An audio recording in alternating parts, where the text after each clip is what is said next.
Aleluia. A paz do Senhor, meus irmãos. Amém.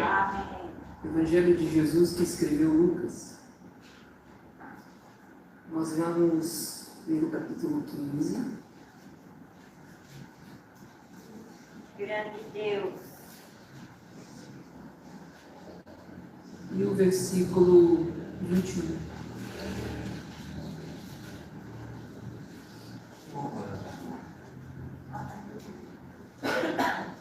Lucas capítulo 15. E o versículo é o 21.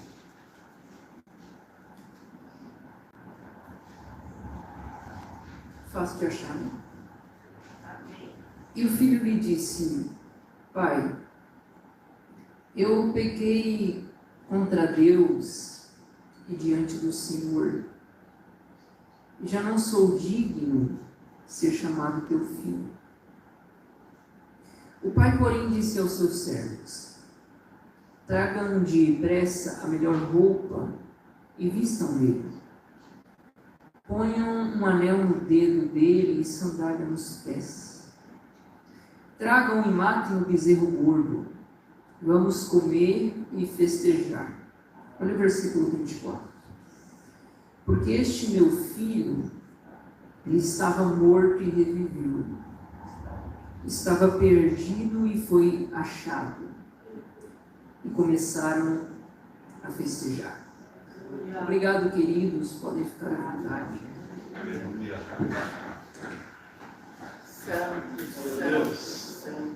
Glória a Deus pela vida do pastor Felipe, da pastora Sara. São amigos já de algum tempo. Trago um abraço também a vocês, a minha esposa, Larissa. E que os irmãos nos adotem em suas orações. O versículo 24 é um versículo interessante.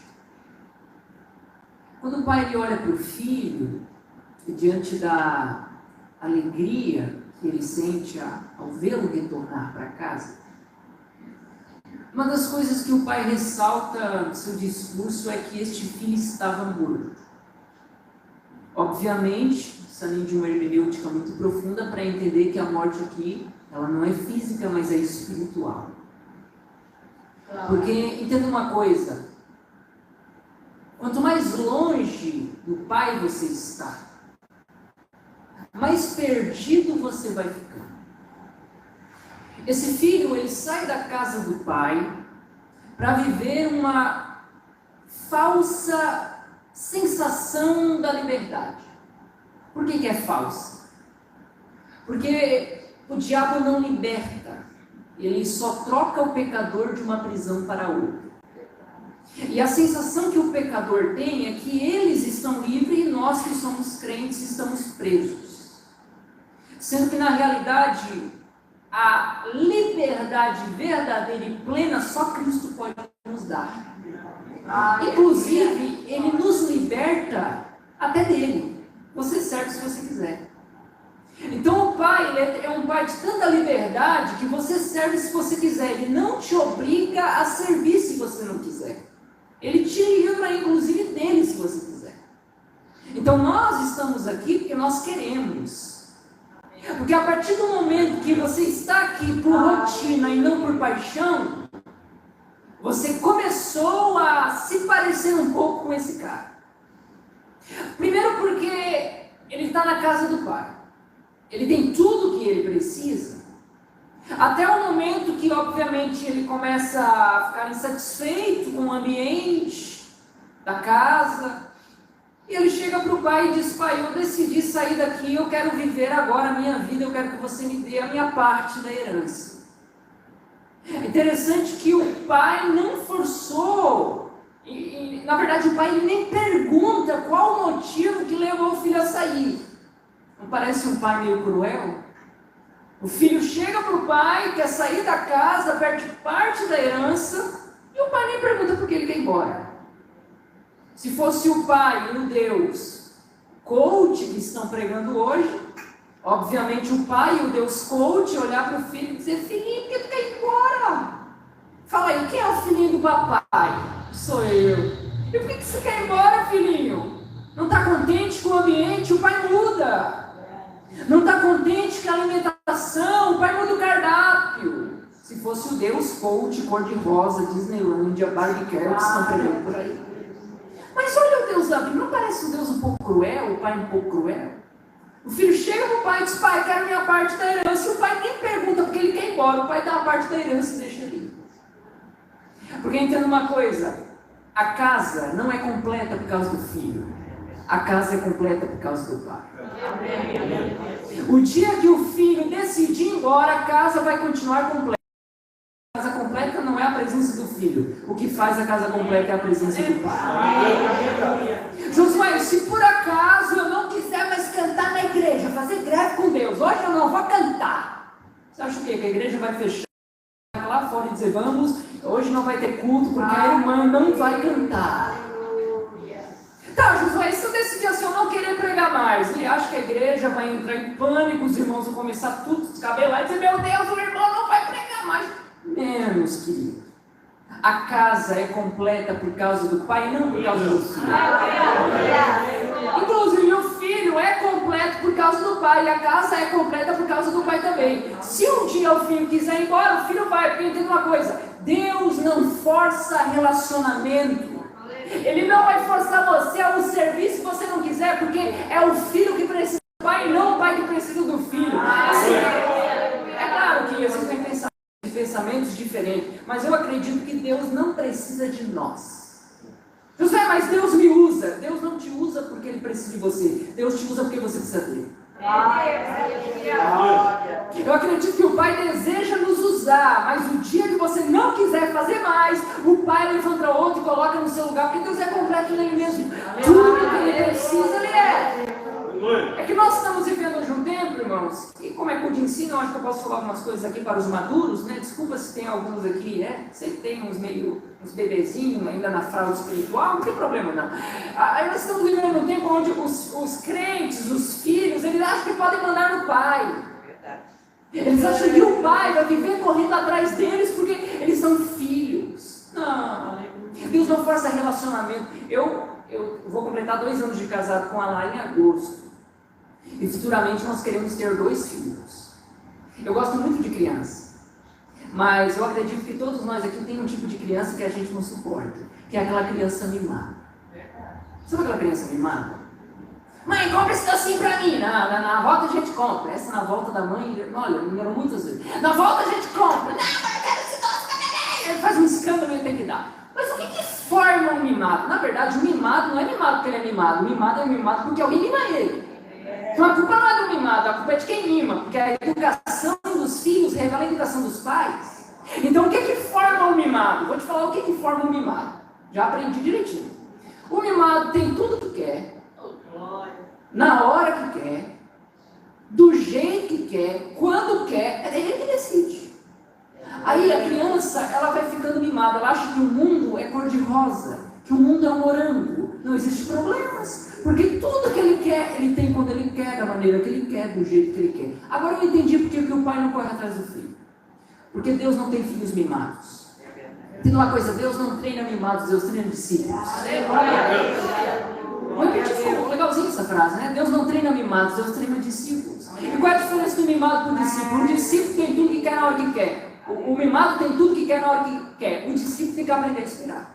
É que a gente cresceu ouvindo uma coisa assim que me enganou por anos. Né? A gente cresceu ouvindo essa palavrinha aqui, ó. Vai dar tudo certo. Por que é especialmente pra gente, irmão? Sabe quando alguém vem para desabrafar com você não sabe o que falar? Todo mundo já passou por isso, né? Quando aquela pessoa vem desabafar, fala da sogra, fala do papagaio, fala da esposa, está numa prova pior que o Jó, você não sabe o que falar, e você fala assim, não, vai dar tudo certo. Todo mundo aqui já enganou alguém falando isso aqui, vai dar tudo certo. Só que assim, ó, se a gente fazer um testezinho social só entre nós, a gente percebe que isso é uma mentira. Vamos fazer um testezinho só entre nós. Quantos irmãos estão aqui que pediram uma cura para Deus e até hoje a cura não veio? Tem alguém? Já não deu certo para essa galera. Tá, vamos fazer um teste. Quantos irmãos estão aqui que já oraram por uma porta, você achou que a porta ia abrir, Deus deixou tu ver a porta, sentiu o cheiro da porta e a porta não abriu para você. Levanta a mão, tem alguém também? Não, mas peraí, então essa frase está errada. Quantos irmãos estão aqui que já oraram dizendo, Senhor, esse ano a bênção vai chegar? Acabou o ano passado, esse ano novo, e ainda não chegou nada do que você espera. Na verdade, você escreve para Deus, dizendo, Deus, eu quero tudo para a esquerda. Deus pega o que você escreveu, passa uma borracha e escreveu, vai tudo para a direita. Entenda uma coisa, Deus nunca vai vir pelo caminho que você espera. É verdade. É, Jesus. Deus nunca virá do jeito que você espera que Ele vai vir. Porque se Ele vir do jeito que você espera, não é Deus. Você nunca vai conseguir surpreendê-lo. E Ele sempre vai conseguir surpreender você. O que faz Ele ser Deus. Se você é discípulo, você precisa entender uma coisa. Nem sempre vai dar tudo certo. Às vezes a porta que você quer hoje não é a porta que Deus tem para você amanhã. E muitas vezes eu fiquei me perguntando, Senhor, por que o Senhor faz a gente ver a bênção, na hora que a gente vai pegar a bênção, o Senhor não nos entrega?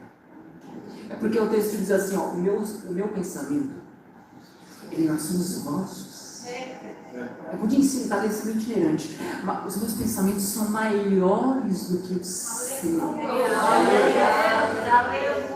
É por isso que nem tudo Deus vai te dar hoje, porque você pede olhando para o hoje, Deus te entrega olhando para o amanhã.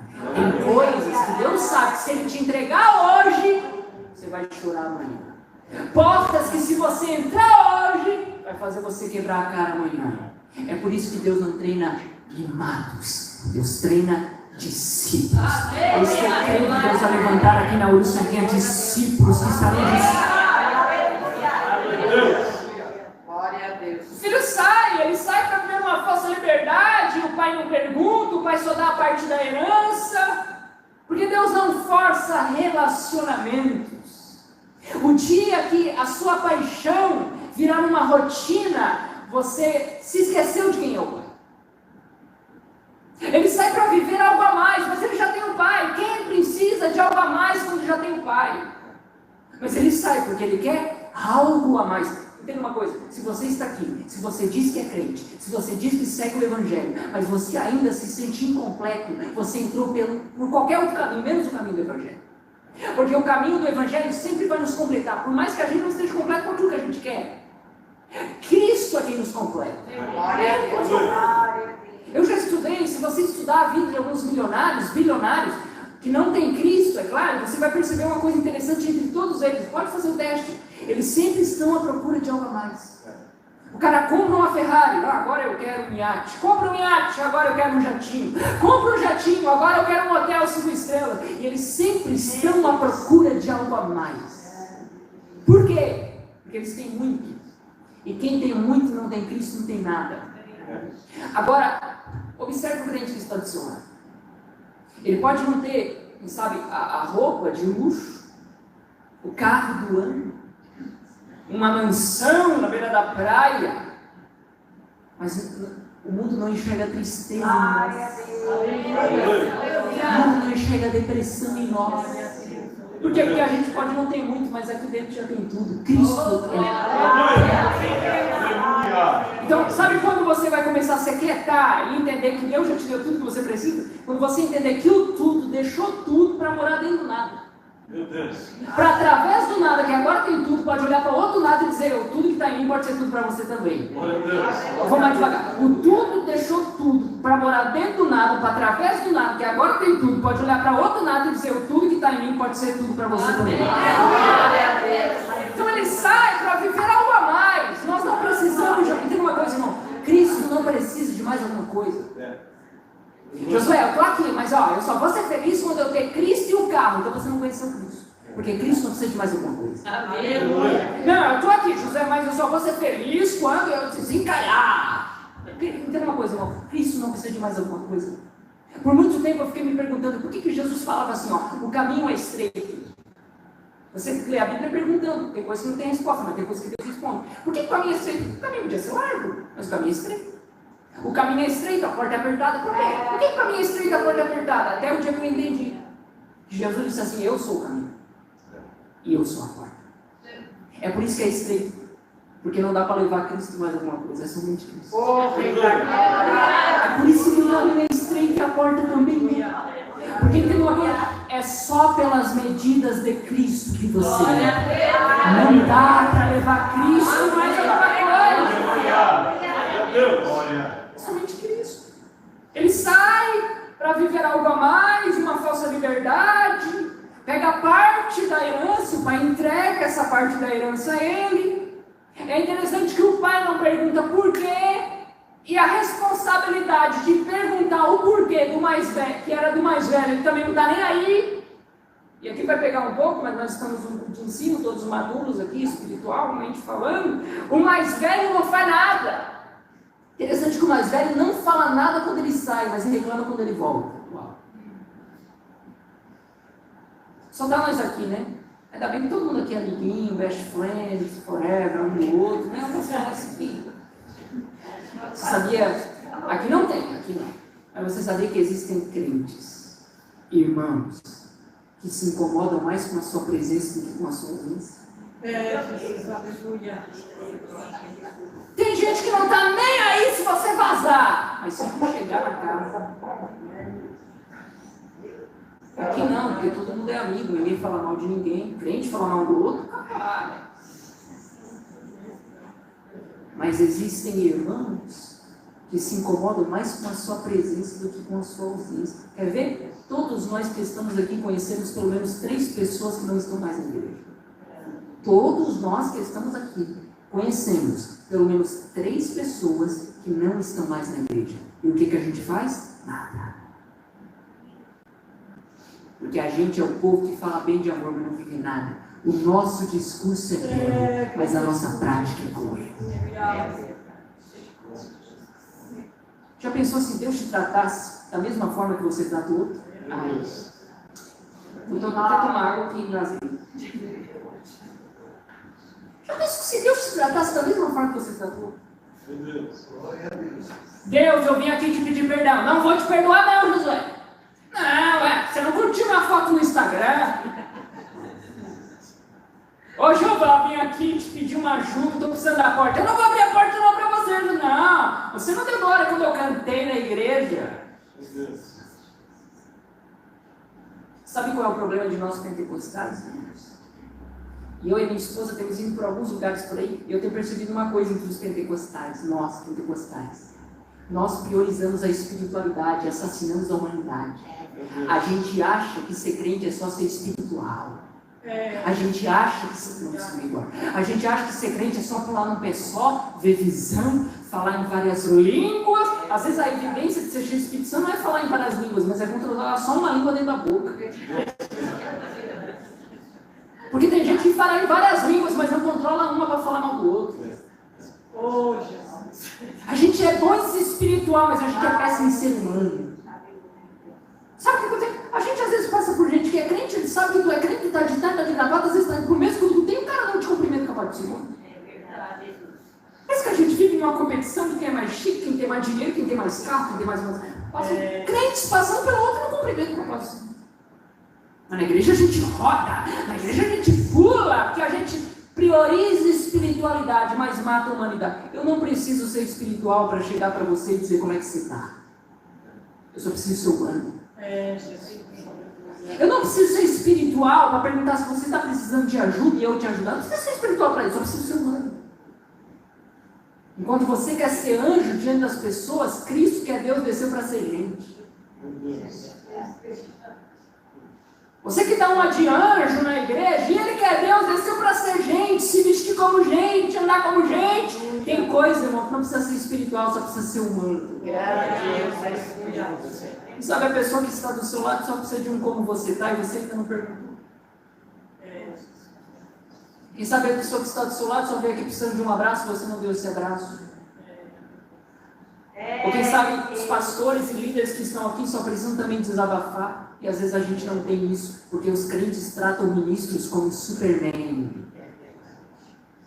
Superman, tem o Hulk, tem o Flash, tem aquele bando de super-herói.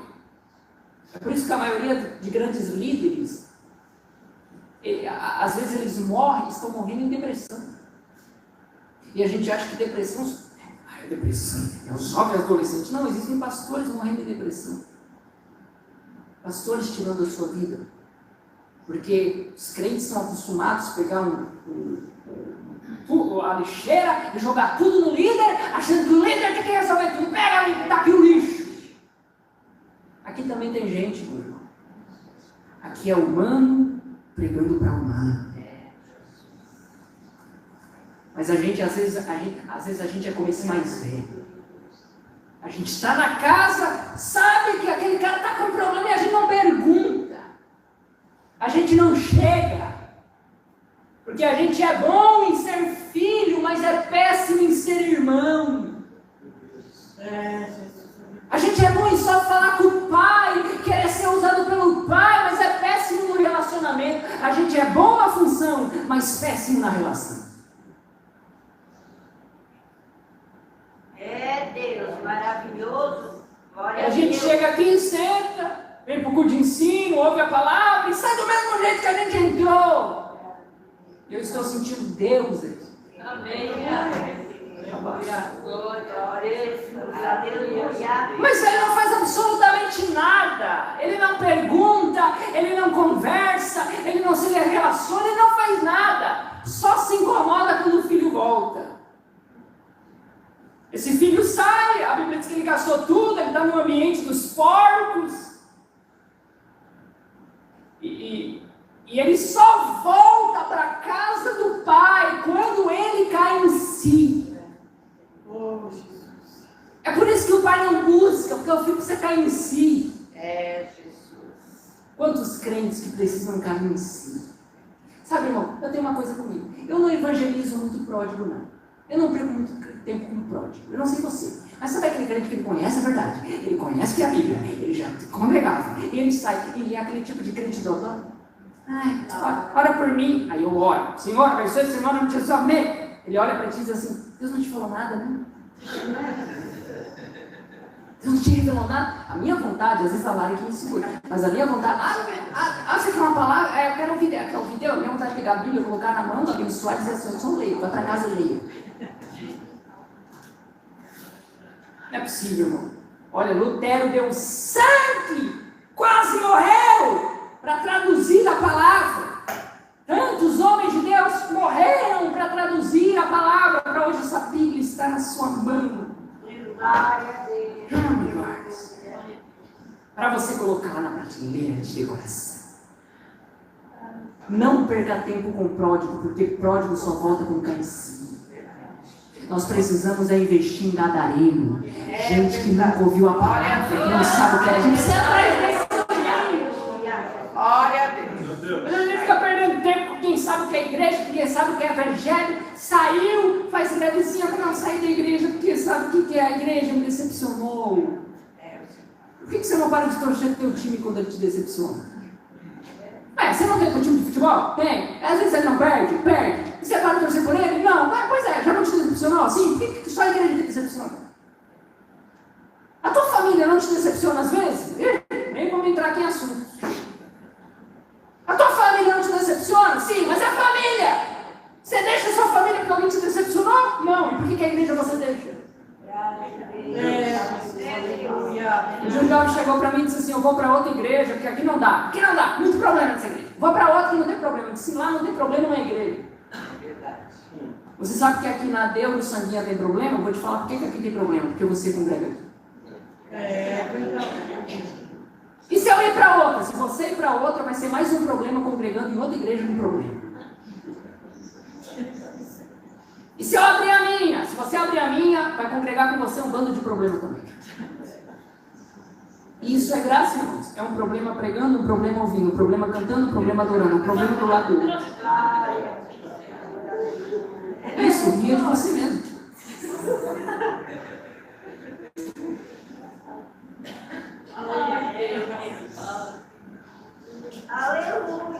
Ele sai. Ele sai para ver uma falsa liberdade. E ele só volta quando cai em si. Porque entenda uma coisa: pródigo só volta quando cai em si. Você conhece pessoas que você pode pregar, e pregar de novo, e pregar de novo, e ele comete os mesmos erros. Você ensina, e você ensina de novo, e ele comete os mesmos. Ó, tem uns irmãos aí que tá fazendo me virar calvinista, porque parece que o cara foi predestinado a errar. Tem gente, irmão, que mexe com os seus pensamentos teológicos, você começa a virar calvinista, porque você ensina de novo, o cara vai errar. Parece que é predestinado aos planos. O pródigo precisa cair em si. Porque se ele não cair em si, ele não volta. É somente quando ele cai em si que ele lembra que tem um pai. Glorificado é o teu nome, Jesus. Obrigado. Thank you so much. Eu paro porque eu perco a atenção muito rápido. É somente quando ele volta que ele reconhece que tem um pai, que tem uma casa, que tem um ambiente confortável, mas ele não valorizava isso. E a Bíblia diz que quando o pai vê esse filho retornando, a Bíblia diz que o pai corre. É por isso que eu gosto de Deus, irmão, porque Deus não é que nem você. É interessante que esse filho, ele preparou um discurso para falar com o pai. Por que ele prepara um discurso? Não está no texto. Mas, obviamente, ele prepara um discurso porque ele achou que o pai ia falar isso para ele. Eu te avisei que você ia ter gravado. Eu te avisei que não era você sair daqui, que você ia gastar tudo. É por isso que ele prepara um discurso. Só que depois que ele fala o discurso, o pai não está nem aí com o discurso, o pai o abraça. Porque quem gosta de discurso é o mais velho. O pai sara os que voltam para o pai não dá um sermão e diz, bem, que eu te avisei. O pai abraça, beija. Quem gosta de sermão é o mais velho. Está lá na igreja, mas antes estava lá no mundo. Você prefere lá no mundo ou aqui na igreja? Oh, Jesus.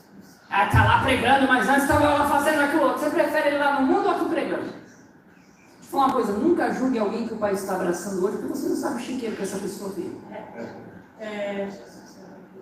Você prefere ir no chiqueiro ou no ambiente da casa? Jesus. O pai beija, o pai abraça e o pai recebe, mas antes de dar a festa, o pai troca as roupas. Glória a Deus. Entenda vou falar uma coisa, o pai recebe todos, mas festa é para os mudados. Glória a Deus. Josué, eu cheguei aqui na igreja, olha, cometi vários erros. Cometeu vários erros? Sim, bem-vindo ao grupo.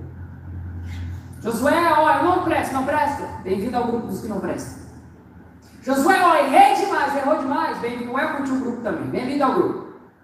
Só que tem uma coisa, o pai te abraça, o pai te recebe, mas para ter festa tem que ter aliança. Glória a Deus. Aleluia. Aleluia. Por que você usa uma aliança?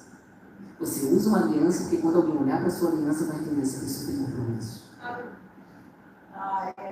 Quando alguém chegar para você, vai olhar para você e vai olhar as pessoas. Tem compromisso. Por isso que você usa uma aliança. Porque a aliança aponta para compromisso.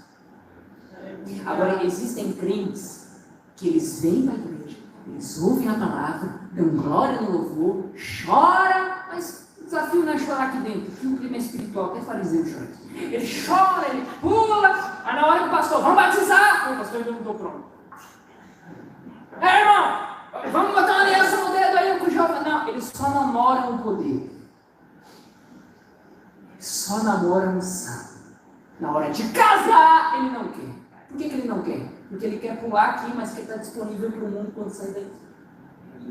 Ele quer cantar aqui, mas ele quer estar disponível para o mundo quando sair daqui. Isso, fique bravo com o que você está ouvindo, porque a sua cara de bravo é a maior confirmação que eu estou pregando hoje. Então fique indignado com o que você está ouvindo. Porque antigamente os pregadores pregavam e eles eram odiados pelo que pregavam. Quando Jonathan Edwards pregava um dos seus sermões mais conhecidos, os crentes se agarravam nos bancos porque tinham a sensação que estavam caindo no inferno enquanto ele pregava. Então a mensagem que você ouve, ela precisa primeiro te condenar, para depois te salvar. Se aquilo que você está ouvindo não está te condenando, ela não pode salvar. Na hora de ter festa, precisa ter compromisso. A maioria dos crentes atuais da atualidade são crentes sem compromisso. Um dos maiores problemas dessa geração, isso muito para jovens e adolescentes, eu sei o que eu estou falando aqui, eu acredito que a nossa geração é uma geração que pode viver coisas extraordinárias, mas eu não acredito que nós somos a geração mais forte que já existiu. Você pode pensar diferente de mim, mas eu acredito que nós estamos longe de ser a geração mais forte que já existiu. Podemos ser uma geração que vamos receber um avivamento, podemos um dia ser fortes, mas nós não somos e estamos longe de ser uma das gerações mais fortes que já existiram. Eu não concordo com você. Então é só você fazer um teste. Pegue os cristãos da igreja primitiva. Nega Jesus? Nego não. Esse aqui mata a flechada. Nada que você não suporte, claro. Próximo. Nega Jesus? Nego não. Esse aqui mata crucificado. Nada que você também não suporte. Nega Jesus? Nego não. Vai pro Coliseu. Tem uns leão bem bonitinhos lá para tu ver. Agora vamos pegar a gente. Ô irmã, por que você não foi no culto?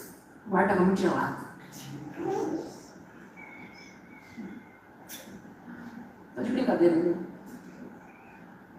Não, mas você é forte. Você, rapaz. Vamos pegar a gente! Aí, irmão, quem parou de ir pro culto? Aí, Cristão Felipe pegou uma mensagem que eu acho que ele sabe alguma coisa da minha vida, sabe? Porque ele falou umas coisas ali que acho que foi pra mim, acho que foi indireta. Não é, irmão, não, é porque a palavra revela mesmo. Quando eu estou pregando aqui, eu tenho certeza que eu já falei muitas coisas da sua vida. Mas a gente é a geração mais forte. A gente é tão forte que a gente chega na igreja e ora meia hora. A gente ora meia hora por dia e como a gente é forte, determina. A gente é muito engraçado. Eu determino! Aí o pai olha e diz assim, isso aqui tem um depósito de meia horinha. Isso aqui é esse poder. Jejum, tem crente que nem sabe o que é jejum. Você chega para ele e diz, não, você jejum? Ele, não, já sou liberto dessas coisas. Jejum, a maioria dos crentes atuais nem sabe o que é isso. Não. Jejum, sim, o médico pediu para eu fazer um jejum, para fazer uma cirurgia. Mas a gente, a geração mais forte, a gente é tão forte que a gente já entra aqui com vontade de ir embora. Eu acredito, você pode pensar diferente de mim. Eu acredito que a reunião, ela tem que ter um horário. A reunião tem. Tem que ter um horário para a luz estar ligada, tem que ter um horário para o som estar ligado, tem que ter um horário. Mas eu acredito que o culto não tem horário. Eu acredito que se Deus acender uma chama aqui e decidir tomar esse ambiente, pode desligar o som, pode desligar as luzes, mas a chama continuará assim. Os avivamentos aconteciam assim. Eu estou estudando os avivamentos porque pretendo escrever sobre o avivamento. Nosso próximo louvor, o nome é Azusa, é um louvor que fala sobre avivamento. Estude os avivamentos. O avivamento do país de Gales, o avivamento em Los Angeles, 1906, por um cara chamado William Seymour. Você sabe, esse cara era filho de ex-escravos. Só enxergava em um olho. O outro, ele era cego. Ia para estudar na mesma sala que os brancos e, por causa do racismo da época, não deixavam ele estudar na mesma sala que os brancos. Ele estudava do lado de fora. Alugou um galpão na rua Azusa. E sabe como é que o avivamento começou? Uma chama acendeu naquele galpão e ninguém queria mais ir embora. William Seymour perguntava, quem quer ser batizado com o Espírito Santo? E os crentes, eu. Ok, quem quer ser batizado vai lá para cima, no segundo andar. E não parem de orar até que Deus nos visite vocês. Eu quero fazer uma pergunta para vocês. Maravilhoso. Como nós vamos viver isso, irmãos? Se a gente já entra aqui com vontade de ir embora. Uma coisa que eu queria entender em mente de pentecostal é por que em congresso a gente pula e no condição a gente não pula. Será que lá é uma unção diferente? Eu acho que... Por que quando o pregador é de fora, o glória é diferente, mas quando é o da casa, o glória... Você já percebeu que o glória para o pregador de fora é diferente do pregador da casa? Sabe o que eu estou falando? Quando é pregador de fora, o cara não precisa nem ter uma teologia sensacional, se ele só falar assim, porque Noé construiu a... Meu Deus, que palavra! Esse pregador é bom! Aí Mas aí vem o pastor, que é da casa, estuda, compra livro, prega Deus, Jesus, o Espírito Santo e a gente. Olha que a cara se já percebeu que quando o cantor é de fora, parece que a reação é diferente quando o cantor é de cá? Quando o cantor é de fora, meu Deus, ele abre a boca, diz, irmão, esse tem fogo, esse aí tem poder. Mas quando o cantor é da casa, a gente fica assim com a cara de tristeza ouvindo o cantor. Se você cantar um hino da harpa mesmo, você é crucificado. Não, por que cantou isso? Porque não deixa o menino rodar. Porque não cantou, eu tenho lenha para queimar. Como os crentes mentem quando estão cantando.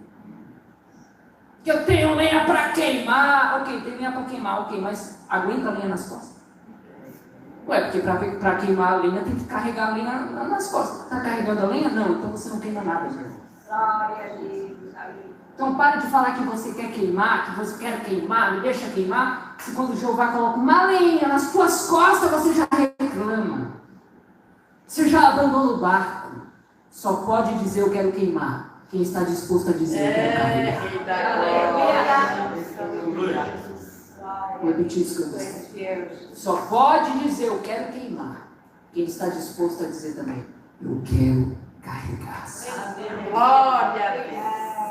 Para encerrar, para a felicidade de muitos que estão aqui. Esse filho volta, o pai coloca um anel no dedo, troca as roupas e diz, agora vamos para a festa. Agora vai pegar uma coisinha aqui, mas Satanás aqui, né? Quando o pai decide dar uma festa para esse cara, aí a briga está feita. Porque aí quando o mais velho volta do campo e escuta a música, ele fica indignado.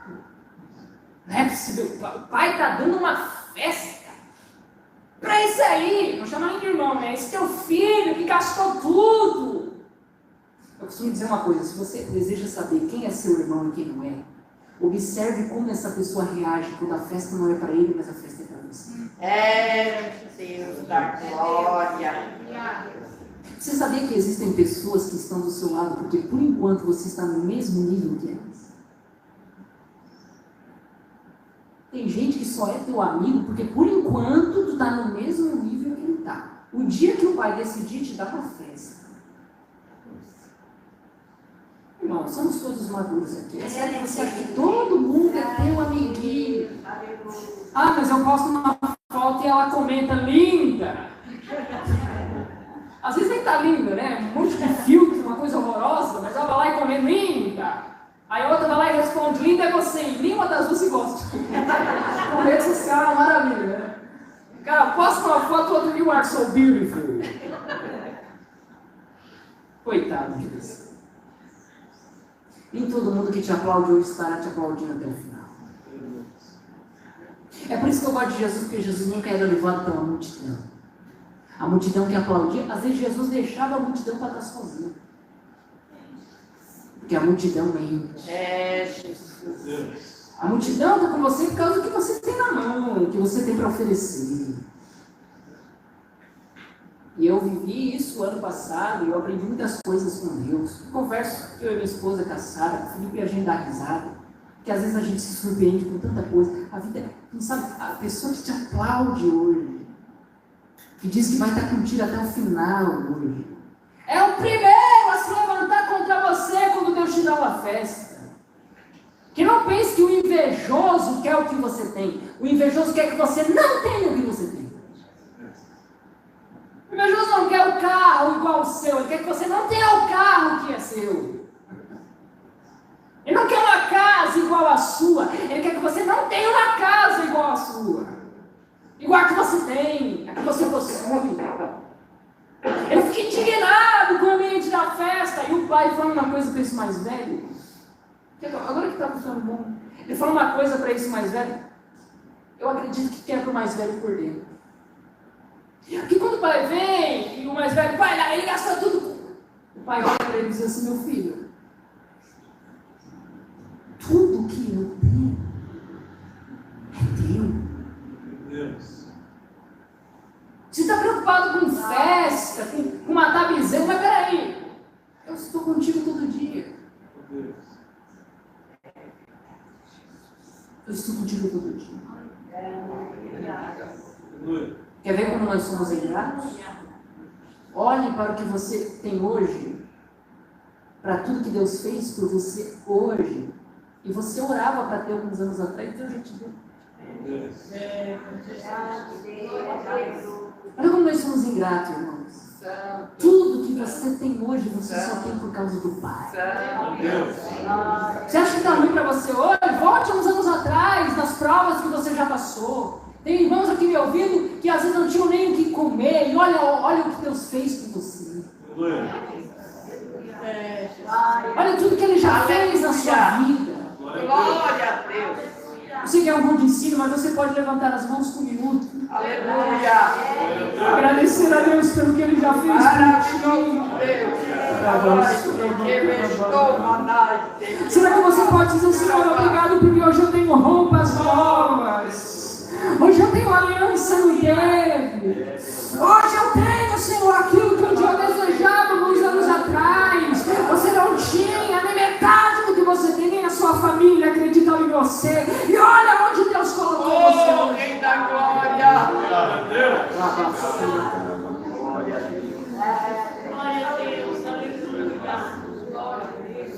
Uma das histórias que eu mais amo na Bíblia é a história de Davi. É interessante que antes de Davi ser rei, quem foi ungido foi Saul. E a história diz que um dia Samuel chegou para Saul falando: Saul, fique aqui porque amanhã eu vou te contar algo que Deus me revelou. Sabe o que Samuel ia falar para Saul? Você vai ser rei de todo Israel. Aí Saul olha para Samuel e diz assim: mas eu não posso ficar aqui, o que será das jumentas do meu pai? Aí o Samuel fala uma coisa para Saul que é extraordinária. Olha para Saul e diz assim: você está preocupado com o jumento? Todo o reino é teu. Quem sabe você entrou aqui essa noite e você está preocupado com algum jumento? E o que será do meu amanhã, José? O que vai ser? O pai de você pode dizer: você está preocupado com o quê? O reino é seu. Glória a Deus. Você está preocupado? Irmãos, eu e minha esposa vivemos integralmente do altar do ministério. Você tem ideia do que é isso? Às vezes as pessoas, e o pastor Felipe sabe o que eu vou falar aqui, os irmãos que vivem no ministério, a gente enfrenta hoje um preconceito muito grande, porque tem gente que acha que itinerante é um preguiçoso. A gente enfrenta esses preconceitos ao longo do caminho. Tem gente que acha que o pastor é alguém que não tem nada para fazer, que o itinerante é alguém que não tem nada para fazer e decidiu estar em igreja em igreja, em congresso em congresso, em estado em estado. Não, irmãos, nós carregamos uma chamada de dependência de Deus. Se você chegar para mim hoje e perguntar: Josué, quem é que paga o seu aluguel? A minha resposta para você é Jesus. Mas como Jesus? É Jesus. Josué, mas quem é que indica vocês? Jesus. Quem é o padrão de ministério? Jesus. Quem é que bota comida na mesa? Jesus. Glória a Deus. Aleluia. E há 10 anos do altar nunca precisei fazer uma ligação dizendo: me leva aí. Nunca precisei me oferecer para ninguém. Porque eu acredito que quando Deus te chama, Ele se responsabiliza de cuidar de você. Às vezes eu e minha esposa, a gente só pensa naquilo que precisa. Ontem mesmo eu estava conversando com a minha esposa e ela estava conversando comigo e disse: amor, o Felipe está chegando aí, preciso da minha roupa. Eu disse: Deus vai prover a roupa. Mas aquela loja lá é muito cara. Eu disse: você vai entrar naquela loja, Deus vai prover a roupa. E hoje alguém que eu nem sei quem é, não sei nem o nome, até hoje eu nem perguntei o nome dele, me ligou e disse: José, você precisa mais do que um clipe. Eu falei: precisa disso aqui, pá, tá aqui um Pix. Às vezes eu só penso: eita, eu preciso de umas gravatas. E o Felipe chegou para mim e disse: eu tenho umas 5 gravatas aqui, você quer que eu vou embora? Porque eu quero encerrar falando uma coisa que eu quero que você nunca mais se esqueça. Quando você se responsabiliza de cuidar do reino, o reino se responsabiliza de cuidar. Fique de pé. Glória a Deus. Aleluia. Glória a Deus. Eu gostaria de orar hoje, irmãos. Gostaria que nós levantássemos hoje um clamor, para que Deus desperte em nós um pouco mais de gratidão. Glória a Deus. Gratidão por tudo que Ele fez. O dia que você estiver desanimado, comece só a agradecer a Deus. José, hoje eu estou quebrado, estou desanimado. Você quer se animar? Vou te dar um conselho. Hoje você vai orar agora comigo, você só vai agradecer. Agradeça a Deus. Lembre de coisas hoje que para você é comum, mas agradeça a Deus pelo seu carro. Agradeça a Deus porque você tem uma casa. Agradeça a Deus porque você se alimentou bem. Agradeça a Deus porque você tem uma cama para dormir. Agradeça a Deus porque você está aqui no hospital. Agradeça a Deus porque a sua família é unida. Glória a Deus. Eu quero que você feche seus olhos agora. Você vai agradecer ao Pai. Dizer, Deus, obrigado. Obrigado por tudo que o Senhor fez por mim. E que eu não merecia nem metade do que tu fizeste. Mas eu te agradeço. Eu te agradeço. Senhor, eu te agradeço, Espírito Santo, porque nós temos um lugar para congregar. Eu te agradeço, Senhor, porque eu estou aqui com saúde pregando a tua palavra.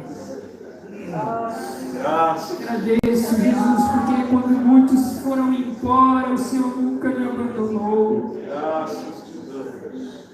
Eu te agradeço, Senhor, porque quando eu passei aquela prova que eu achei que eu ia morrer, o Senhor cuidou de mim. Eu te agradeço, Espírito Santo, porque nos momentos de solidão, nos momentos que não tem ninguém do lado, o Senhor é o Pai que nunca nos abandona, que nunca nos deixa. Eu estou pregando essa noite, Senhor, para os teus filhos. E cada um de nós aqui temos os nossos problemas diários, as nossas provas diárias. Acredito, Senhor, sim, que existem crentes aqui precisando de uma resposta neste culto. Alguns dos que estão aqui, quem sabe, estão fracos espiritualmente, Senhor. Quem sabe alguns dos que estão aqui, quando chegarem em casa, tem uma guerra esperando lá. Mas em nome de Jesus eu te peço, reverte, Senhor, esse crente. Entrega nessa noite para os teus filhos, Senhor, uma armadura espiritual nova.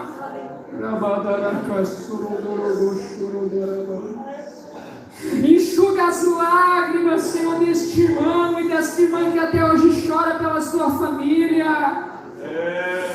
E o Espírito Santo fala ao meu espírito nessa noite que existem pessoas aqui que choram pelas suas famílias. Ouça a voz do Espírito Santo nesta noite falando contigo. E assim diz o Senhor para você: eu visito a tua casa nesta noite. Eu estou desfazendo aquele laço, laço de morte, de depressão sendo desfeito nesta noite, porque você está aqui, diz o Senhor.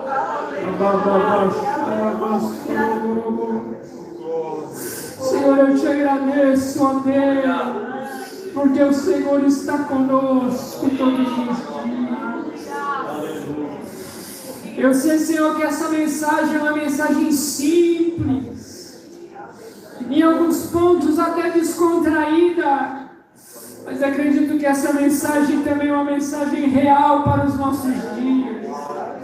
E eu te peço, levanta aqui na Uruçanguinho, ó Deus. Levanta nesta igreja homens e mulheres que vão estar preocupados, Senhor, que estarão atentos, ó Deus, ao outro e não só a si mesmo. Levanta nesta igreja, Senhor, generosidade. Levanta nesta igreja o amor um pelos outros. Se um caiu, Senhor, que nós venhamos levantar. Se um está de pé, que nós venhamos continuar orando pelos que estão em pé. Eu sinto o Espírito Santo aqui nesta noite. Em nome de Jesus, Senhor, no meio das irmãs do ciclo de oração, que não falte amor, que no meio dos jovens não falte amor, que no meio dos obreiros não falte amor, que no meio deste campo de Araranguá, Senhor, não falte em nós o amor, que nós não venhamos matar seus próprios soldados, Os que nós venhamos, Senhor, ajudar um ao outro, porque Tu és o nosso Pai, que nunca nos abandona. Em nome de Jesus. Amém. Se você pode, sair do seu lugar, abraça pelo menos 2 pessoas. Diga para esse irmão, para essa irmã, diga para ele ou para ela: eu estou aqui, eu sou seu irmão, se você precisar, conte comigo. Obrigado, pastor Felipe. Deus abençoe.